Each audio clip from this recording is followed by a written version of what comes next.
News just coming in days after Britain rejected India's demand seeking a ban on US-based pro-Khalistan group Sikhs for Justice's plan to issue a London declaration for a referendum on Punjab's independence at the Trafalgar Square on the 12th of August.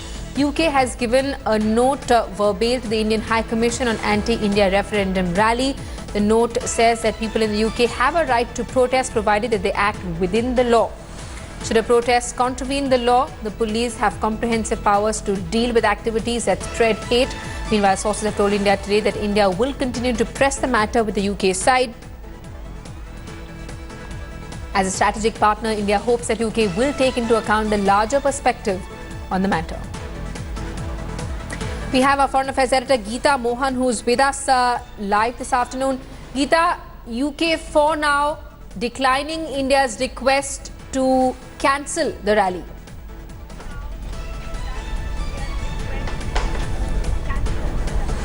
Well, that's right. The United Kingdom, and this certainly is a huge snub in many ways than one, given the concerns India has. This is not just an anti-government rally or a rally against a particular political party, Simi. This is a rally against India. It is a secessionist rally that will be held on the 12th of August, and the UK authorities have made clear that according to them, in a democracy, they will have to allow the rally to be carried.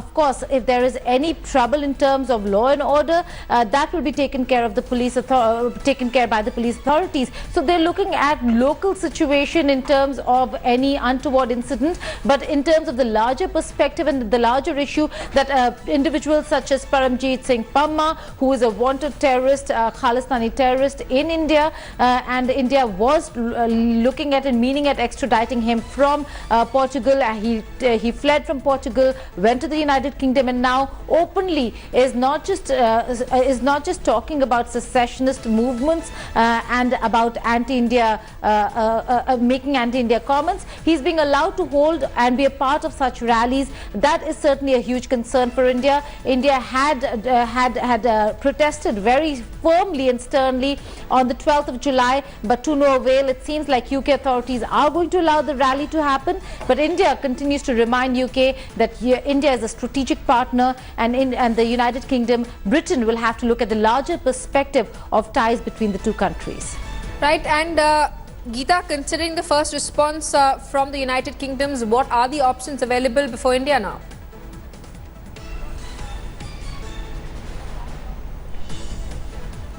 Well, in terms of stopping the rally, there isn't much that India can do. This rally will go ahead, but the fact is that Britain is not making a distinction and a differentiation between holding an anti-government rally, allowing freedom of speech, to a secessionist rally being allowed in London, at the heart of London, in Trafalgar Square, which is certainly a huge concern. So right now, all India is looking at doing, and what I am given to understand, is that there could be another strong protest that will be lodged. But the bigger question is India then going to move against Paramjit Singh Pamma, who now not only lives in the United Kingdom, but also is being allowed the space to carry out anti-India political activities in London.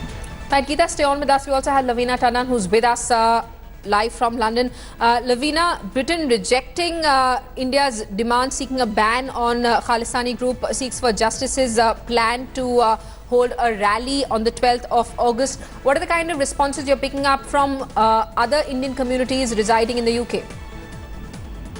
That of complete disgust from a lot of the sections in the society, and that is why on the same day, on the 12th of August, there's another rally that is called the Celebration of Indian Independence that will be staged there as well. They claim there are going to be thousands of people who will be joining it. I have done interviews with various other Sikh groups, which include pro-Khalistani groups. They are not supporting this rally, saying, and I quote, that this is a money-making exercise.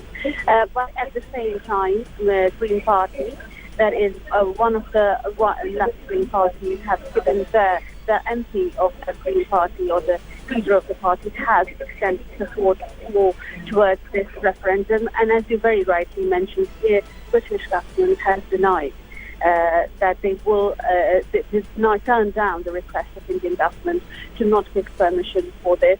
And this is not unusual. They would do that because they say that on their soil freedom of expression is crime. But this time, people involved in this activity, as you mentioned, have criminal records in India. How frequently do you see the UK administration actually cracking down on peaceful protest rallies? These peaceful protests really don't remain peaceful to me. If you remember, when Prime Minister Narendra Modi was here, I was reporting, and this was exactly the same group, Sikhs for Justice, who were having protests, and they misbehaved with me on the day, and there was nothing much done, and not yet any action has been taken. So the peace, and before that, last year, I think, if I remember correct, it was 26th of January or 15th August, around that time, the same group and the pro-Kashmiri group. That is the most bizarre thing is that the pro-Kashmiri group, supported by Lord Ahmed Nazar, are joining hands with Sikhs for Justice, pro-Khalistani group. Not, of course, I have to reiterate it, not supported by all Sikhs here in the UK. So one would wonder, because Lord Nazar, in an interview to me, had for the first time revealed about 2020 referendum. So a strange connection happening there. And when they staged a protest in front of the High Commission, and another group that was pro-India group staged it, there was a confrontation. There was a real confrontation where there was a lot of what we call hatapai of violence that took place. It was not extreme violence. All police did was remove them and ask them to go and share different places. So I would really wonder, now that peaceful justice have completely... Right, Lavina, stay on with us. We also have our executive editor Gaurav Sawant, who's with us live from our newsroom. Gaurav, it seems like the Khalistani group Justice, Sikh for Justice, will go ahead with its London declaration for a referendum on Punjab's independence on the 12th of August, coming as it does ahead of the 15th of August. And it seems like the Indian government can do little to prevent it from happening. So India did object, and that objection has been turned down by Britain. But both India and the British authorities will be watching this very closely, because should this Lakshman Rekha, so there is a democratic right to protest, but there is also an issue if they talk about secession, or it leads to violence or breaks the law in the United Kingdom. So if that law is broken, then action will be taken. Again, you know why this is alarming, Simi, is the fact that Kashmiri separatists, those who live in Pakistan-occupied Kashmir and are now in the United Kingdom, and Pakistan's ISI, wherein our Pakistan Army officer has been identified as the man who is actually orchestrating all of this. All of them seem to be operating in tandem. So while legally Britain may be taking one position, it does remain to be seen whether Britain will crack down on elements should there be a breakdown of law and order in the United Kingdom because of this. Right, and Gaurav, you know, realistically speaking, how much of a threat is this really to India, considering that the Khalistani movement has pretty much died in the country? It has little presence as far as India is concerned. Abroad, you hear of these groups becoming more active. Tell us exactly why it's of concern to the Indian administration. So technically these people matter, they don't matter much. While some of them have been arranging money, creating what they call is an awareness drive for the creation of Khalistan. In India, that movement is long dead and gone. People of Punjab have defeated that movement. So it's the people of Punjab who've defeated such a movement. They do try and revive it off and on.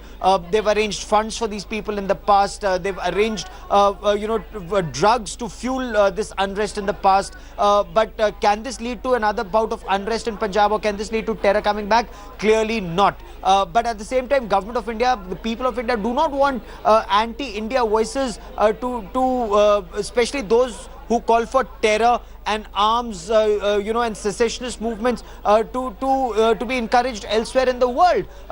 India had an issue with Canada encouraging such forces or not cracking down on such forces, but they do not pose any kind of a threat to India's sovereignty or territorial integrity at all. And Gaurav, it will be heartening for the Indian government to know that despite the UK administration saying that they're not going to stop the rally, on the ground, Lavina was telling us that members of the Indian community are not happy with this protest. Oh, absolutely. And, you know, that is where India's soft power is there for the world to see. The Indian diaspora, the Indian community. So whether they're in Canada, in the United Kingdom, in the United States, they are now picking up, you know, the cudgels for government of India or for the people of India. They are the ones who are saying that all this is Pakistan sponsored.